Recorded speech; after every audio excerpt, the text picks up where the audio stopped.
melawai. Jelang laga puncak final Piala Dunia 2026, timnas Spanyol tiba di New Jersey pada hari Kamis.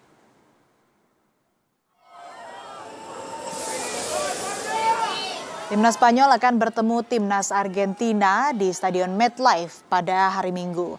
Dalam pertandingan final nanti, Lamine Yamal CS bertekad untuk mengangkat gelar Piala Dunia kedua mereka.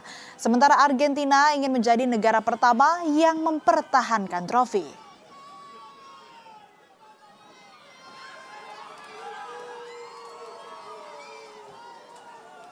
Menuju final Piala Dunia 2026, Spanyol akan bertemu dengan Argentina. Sejumlah penggemar sepak bola di tanah air kompak dalam menjagokan tim favoritnya masing-masing. Melihat laga ini akan berlangsung sengit karena dua tim memiliki kedalaman skuad yang sangat bagus, tapi saya lebih dominan kepada Argentina. Argentina vs Spanyol, beta memprediksi Argentina keluar sebagai juara dengan skor tipis 2-1.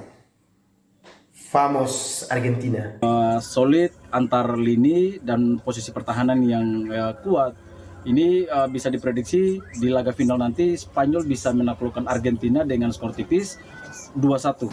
Saya sebagai pendukung tim Spanyol akan prediksi di final kali ini Spanyol menang 3-0.